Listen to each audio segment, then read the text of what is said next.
सबको गले से लगाना होगा कार्यक्रम आपने किए हैं, क्या उद्देश्य है इसका? अंतर्राष्ट्रीय मानवाधिकार दिवस के अवसर पर जी। हम लोग को संविधान में एक सूत्र भी बांधा है। कहीं ना कहीं हमारे जो लोग हैं बहुत सारे अधिकारों से वंचित हैं और ये सब चीज़ों को मिटाने के लिए हमें गले से मिलना पड़ेगा, गले से लगाना पड़ेगा, क्योंकि भेदभाव ख़त्म करके जात का नाम से, धर्म के नाम से शिक्षा नहीं है, स्वास्थ्य नहीं है, रोज़गार नहीं है, छत नहीं है, इन सब चीज़ों से लोग वंचित हैं। जब सब लोग एक सूत्र में बंधे जाएंगे और गले से लगेंगे तब हम लोग को लग रहा है कि एक नया बिहार बनेगा। और ये संदेश हम देना चाहते हैं क्योंकि आज भी हमारे लोग जो आए थे कार्यक्रम में वो सब बहुत अधिकारों से वंचित हैं। शहर बनाते हैं लेकिन शहर में रहने का उनका अधिकार नहीं है। इतना जैसा कहते रात को फुटपाथ पर सोते हैं और सुबह ताजमहल बनाते हैं, लेकिन वो ताजमहल उनको मुनासिब नहीं है।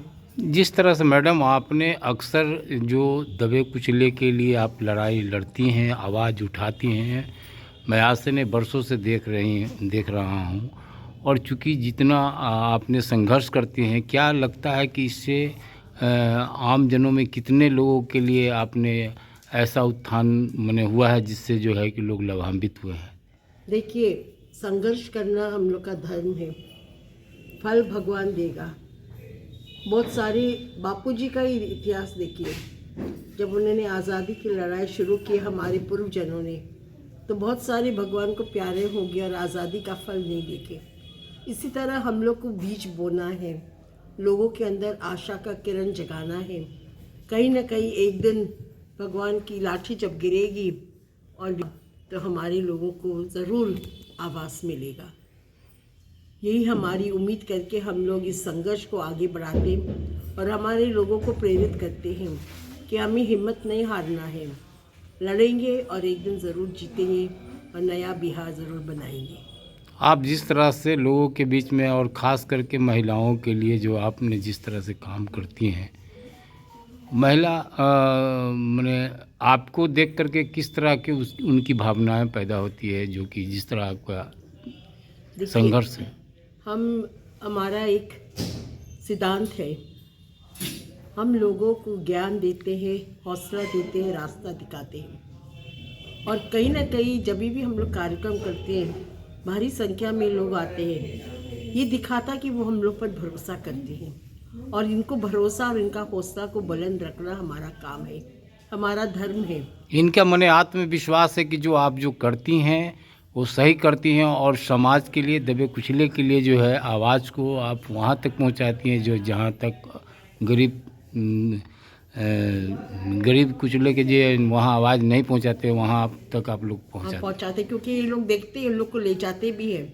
हम लोग ने कई लाठी भी खाया है पुलिस से, क्योंकि लोगों के साथ रहकर हम दो बात नहीं करते, एक ही बात करते। जो सामने बोलते हैं पीछे भी बोलते, सरकार से भी लड़ते हैं, सरकार को प्रेरित भी करते हैं, उनसे बातचीत भी करते, एडवोकेसी करते, लाइजनिंग करते कि भाई आप लोग को करना, ये आप लोग का नियम है, आपका काम है, हम आपको साथ दे रहे हैं। लेकिन कहीं ना कहीं सरकार जो अभी वर्तमान जो सरकार है, हम लोग एनजीओ से इतना खिलाफ है। जिस दिन सरकार एनजीओ के साथ मिलकर या सिविल सोसाइटी के साथ मिलकर काम करेंगे ना, बिहार उज्जवल हो जाएगा। लेकिन कहीं ना कहीं वो अपने आप को महसूस करते कि वो हम लोग शायद ईगो की बात है या थ्रेट की बात है कि हम कम हो जाएंगे। ये कम और ज़्यादा की बात नहीं है, बराबरी की बात है। आपका दायित्व और हमारा दायित्व बहुत में अंतर है। हम लोग ज़मीन से जुड़कर लोगों से काम करते, भाषणबाजी नहीं करते हैं। हम लोग वोट के लिए काम नहीं कर रहे, हम लोग गरीब का उत्थान और उनका विकास के जिस तरह से 3-5 डिसमिल ज़मीन का बात हुई है, सरकार ने ये घोषणा भी किया था, और इसको कितना तक अभी अप्रूवल किया गया है सरकार ने अभी तक? देखिए, आज का डेट में चाहे केंद्र सरकार हो या राज्य सरकार हो, केवल घोषणा की बात करती है, कोई चीज़ ज़मीन पर नहीं उतरती है। अब प्रधानमंत्री आवास योजना का फॉर्म निकला है, उसमें इतनी शर्तें हैं कि गरीब लोगों के लिए नहीं होगा। आपके पास ये ज़मीन चाहिए, ये कागज़ चाहिए, ये चाहिए, वो चाहिए। अरे मानसा ही नहीं देना है तो तुमने फार्म क्यों निकाला? और ये भी एक चाल है, क्योंकि आने वाला चुनाव 2025 में विधानसभा का होने वाला है, तो गरीब को अपने इसमें रखने के लिए कोशिश कर रहे हैं। इसके लिए आपका क्या पहल है मैम? यदि जो इस तरह के चाल चल रहे हैं तो इसके लिए आपका इसको कुछ तो चैलेंज हम करते हैं। जैसा हमने खुद नगर विकास विभाग के साथ और पटना नगर निगम के साथ पिछला 3 साल पहले हम लोग ने मिलकर सर्वे किया था। प्रधान सचिव ने मांग किया था, उस समय हिमांशु सर जो थे, हिमांशु शर्मा, वो नगर आयुक्त थे, उनके साथ मिलकर हम लोग ने पूरा पटना में जितने भी अंचल है, सबके अंचल में हम लोग ने नगर निगम के लोगों के साथ सर्वे करके दे दिया और प्रधान सचिव को बोल दी कि अभी आप इसको अभी ज़मीन पर उतारिए, ज़मीन देखना शुरू कर दी। तो हमको जवाब मिला था कि 3 साल है। 3 साल तो हो चुके हैं, लेकिन अभी ज़मीन का दिखाई नहीं दे रहा, ना DPR बन रहा, ना केवल हवा में बात हो रहा।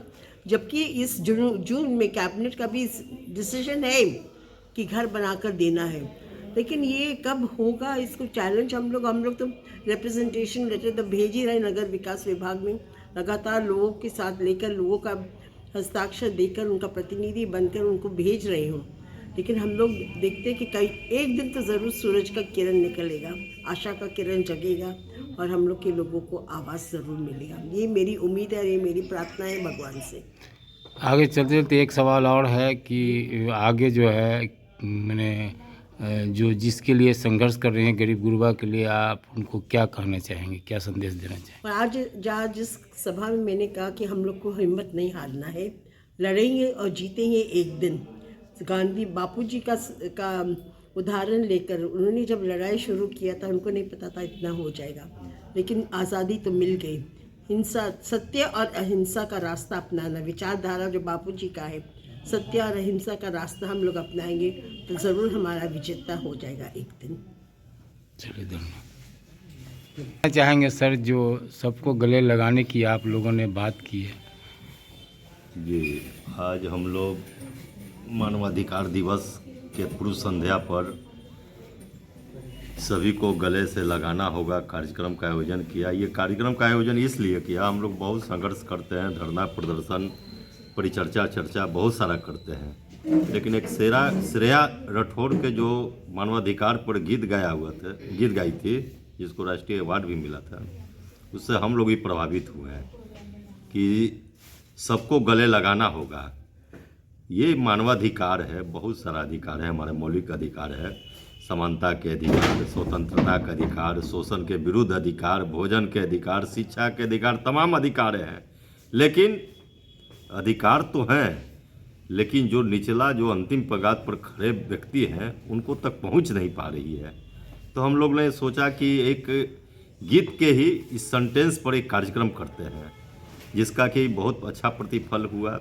जैसे आश्रय अभियान शहरी गरीबों के बीच आवास के अधिकार, भोजन के अधिकार, सामाजिक सुरक्षा, ये सब आदि अधिकारों पर काम करती है और उसका रिजल्ट भी आ रहा है। जो अभी शहरी में देखिए, अभी प्रधानमंत्री आवास योजना है, इससे पहले अरुणिश चावला थे, लेकिन मैडम ने शहरी गरीबों पटना के लिए जो मांग किए थे कि इन लोग को आवास मिलना चाहिए, पटना और शहर को सौंदर्यीकरण में इन लोग के बहुत बड़ा भागीदारी है। इन लोग के न रहने से पटना शहर को कल्पना भी नहीं कर सकते हैं। एक आवास योजना आया था, बहुमंजिला आवासन योजना, उसमें भी हुआ का कि कैबिनेट से स्वीकृति मिली कि पटना के आवास बोर्ड की ज़मीन पर शहरी गरीबों को बसाने के लिए फर्स्ट चरण में 750 आदमी के हुआ, लेकिन ये गौण होते जा रहा है। इसको आज लोक शिकायत भी थी, लेकिन हम लोग के कार्यक्रम है, लेकिन हम लोग चाह रहे थे कि जब कैबिनेट द्वारा स्वीकृत है तो इसको आगे बढ़ाया जाए। उसको मांग को लेकर हमने पत्राचार किया, नगर विकास विभाग में, नगर निगम में किया, जिलाधिकारी पटना को दिया, एक टीम है आवासन। क्या है कि आप अक्सर इसके लिए आंदोलन करते हैं, आगे भी इस तरह का आंदोलन करने का क्या इरादा है? आंदोलन तो होगा ही, जब तक शहरी गरीबों को सरकार आवास नहीं देती है उनको हम लोग बाध्य करेंगे। काहे कि संघर्ष जारी रहेगा, चाहे वो माने कि मुख्यमंत्री जी तो भेंट नहीं होते हैं, आप भी तो सामाजिक संघर्ष में प्रदीप बाबू रहे हैं, आप भी तो पीछे नहीं, बाढ़ हाथ से लेके जितना भी सामाजिक सुरक्षा को लेके आप भी सड़क पर उतरते हैं, लेकिन मुख्यमंत्री जी किसी से भेंट नहीं करते हैं। पप्पू जी को भी बुलाए थे कुछ आंदोलनों में, हम लोग देखे हुए हैं, लेकिन आंदोलन जारी रहेगा। आप ही सोचिए कि जो समाज सोशल सेक्टर के लोग हैं उनको ही प्रोत्साहित नहीं करते हैं। आप मुख्यमंत्री भेंट नहीं करते हैं। आप कुछ सोचिए कि सरकार से कौन विभाग ठीक से चल रही है? शिक्षा विभाग ठीक से चल रही है? खाद्य आपूर्ति विभाग, स्वास्थ्य विभाग में देखें कि कोरोना महामारी में अगर ये सोशल सेक्टर के लोग नहीं रहते, संस्था के लोग नहीं रहते, तो सरकार की क्या व्यवस्था थी? सरकार तो उसको घर से बाहर, माने कि अन्यत्र गांव से बाहर स्कूल में ठहरा देते हैं, ना कहीं पे शौचालय की व्यवस्था है, ना बिजली की व्यवस्था है, वो और माने कि रोगग्रस्त होकर मर जाएंगे। सरकार को तो यही व्यवस्था थी। अभी शिक्षा के अधिकार है, कहाँ गरीब के लड़का को शिक्षा के अधिकार के तहत मिलता है? सरकारी स्कूल में सिर्फ जा रहे हैं तो भोजन के लिए जा रहे हैं, वो भी माने कि उसमें भी कालाबाजारी हो रही है।